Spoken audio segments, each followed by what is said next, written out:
team, and thank you for joining me for a quick educational spiel on the new VAMP Jr. closed blood sampling system that we are going to be trialing in the PICU. This is a closed blood draw system that is safe, has been proven to help reduce collapses and contaminated specimen, but is also known for their accuracy in their blood draws. VAMP stands for Venous Arterial Management Protection System, and this system can be used on arterial lines and central lines alike.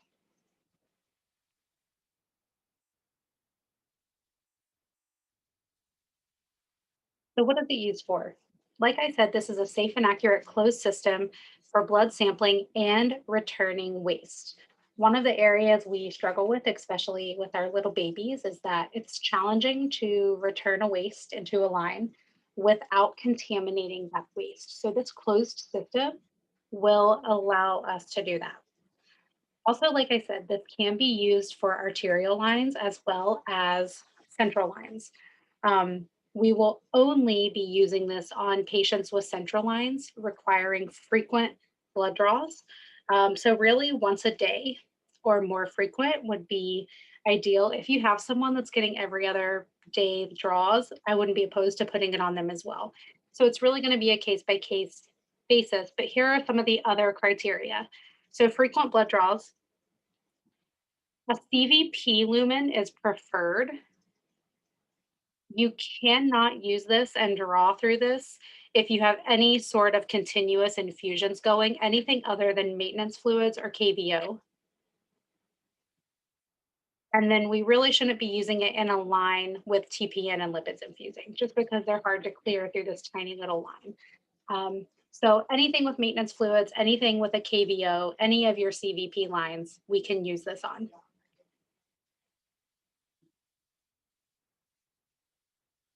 So let's jump right into setting this up. So what supplies do you need when you're setting this up? We're going to prime it just like we normally would an arterial line. So we'll need our sterile field, our sterile gloves. We'll need our transducer setup, which we will remove the spike tubing like we do already. We will need our 76-inch ClearLink solution set. So this is your shorter solution set that we use for our arterial lines. And then we'll need the VAMP system, as well as a flush that we're going to attach. For a central line, you will only place the transducer on here if you're running it through a CVP.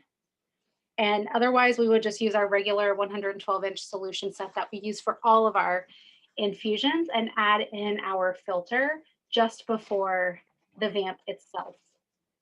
Okay. When you're priming this line, we're going to open everything up onto our sterile field and we're going to connect it all together like you see in the top picture. That little extra tail that comes with the transducer setup, we're actually going to remove that little extension piece as well as the stopcock. And then that whole setup is going to plug right into our VAMP Jr. So the VAMP Jr. will be the closest thing to your patient. And the stopcocks for accessing and drawing from that are built into the system. So we no longer need that stop. So it's going to be ClearLink tubing, transducer setup, VAMP Jr.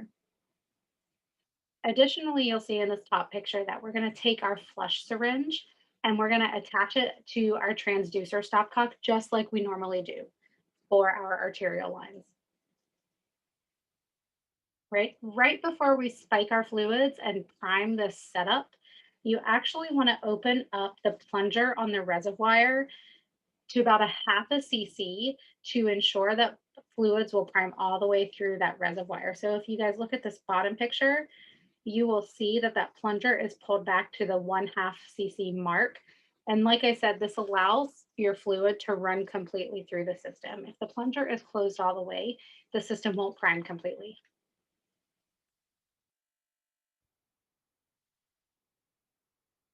Once you have your plunger on the reservoir open, you're going to make sure that both of the one-way shutoff valves or stopcocks are open.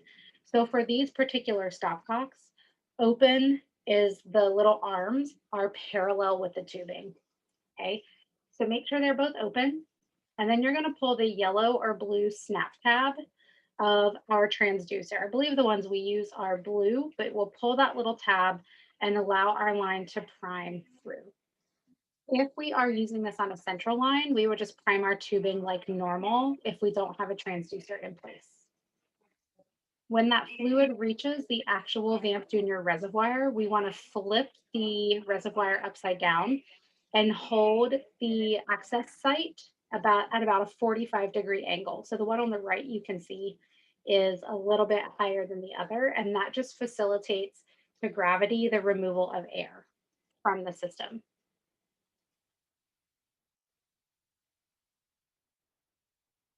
Once everything is primed through, you want to flip that reservoir back over and you want to push the air out of that plunger so that it is flush with the line and there's no more air in your system.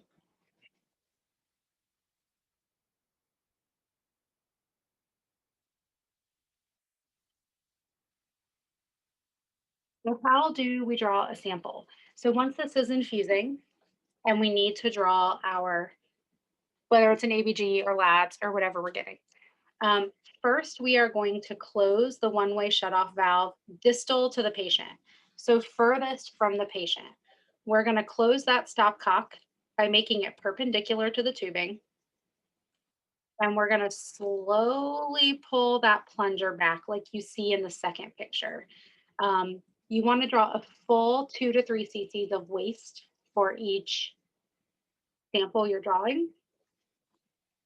And then we don't want to pull more quickly than 1 cc every 15 seconds. So we want to draw kind of slow. We don't want to create too much negative pressure in that line. But we are going to completely fill that reservoir with our waste blood, like you see in the bottom photo. And in both of these photos, you can see that the patient is on the right and the distal stopcock is the one furthest from the patient. Once we have our waste in the reservoir, we are going to close the one-way shutoff valve proximal to the patient. So that sample port and stopcock closest to the patient, you'll see in this top picture, the patient's on the right. We're going to close that stopcock, which means perpendicular. And then we're going to take our sample syringe. So whatever size you need, in this example in the photos, we have a 1 cc syringe. We're going to attach the VAMP needleless shielded cannula to the empty sample syringe, and it's a lower connection. So this is just a blunt tip cannula with a shield around it that facilitates connection to that sample port that is a split septum, okay? So once you twist that all the way on, you're ready to draw your specimen. Before you connect your sample syringe, you want to scrub the sample port proximal to the patient, closest to the patient, for at least 15 seconds with alcohol and allow to dry. To insert your sample syringe, it's just going to go straight in, right, until it's on there snugly. And then you're going to slowly draw your sample. So whatever blood volume you need, you guys can see in the bottom picture here, we're going to fill that syringe no faster than 1 milliliter every 15 seconds, just like filling the reservoir.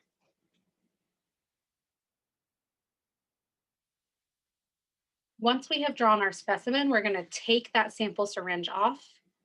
We're going to open back up that stopcock proximal to the patient, closest to the patient, and we are going to slowly give back our waste. So this reservoir keeps the waste protected and doesn't allow it to become contaminated when we're taking off syringes and moving things around. So it's a closed system.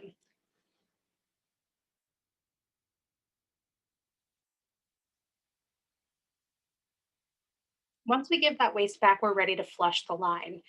So for our arterial lines and our CVP ports, okay, we're going to flush those the same way. And we're actually going to flush them the way we flush our art lines now. So before flushing, you want to make sure both of your stopcocks are open. So both should be parallel to the tubing. And then flush per our usual up at the transducer. You're going to use your syringe of your flush and flush from that part of the line up by the transducer until you have cleared all of the blood from that line.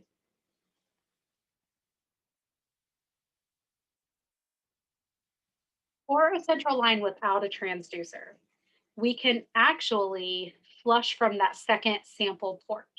So there's a lot of words on the screen. I'm just going to talk you through what you would do for a regular central line that's not being transduced. Okay. You're going to take a flush.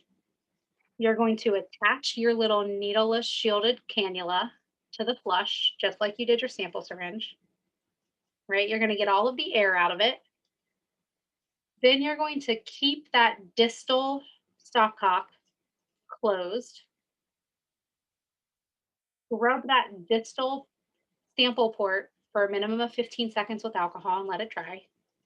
We're going to attach our flush there into that distal sample port and slowly flush through the line until we've cleared all of the blood from that line.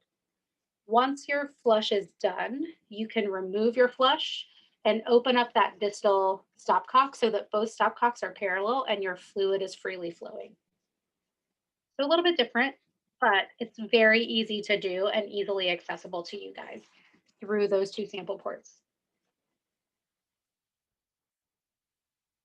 That is really the gist of what this new product is. So the down and dirty things you need to know, how to set it up, how to draw from it, how to flush it. I am going to have some samples out on the unit starting next week, which is the week of August 16th or 17th. I'll put one at the charge desk. I'll put one in the small conference room or maybe on the line cards. Oops, my slide advanced. Just so you guys can get your hands on them. Thanks for taking the time to listen to this, but I think getting your hands on it's going to be really important. I'm going to have the slides, the step-by-step laminated and posted on the line cards. So if you guys don't do this for a little while and then you need to prime one, you'll have quick and easy access to the step-by-step, right? So as always, if you think of any questions or you want a little extra practice, just let me know. We're also working on a list of super users who will be available to you guys. And that list will be posted on the unit before our go live, which will be approximately the week of August 30th. Right. So thanks again, guys. I'm excited to finally get this going and let me know if you have any questions.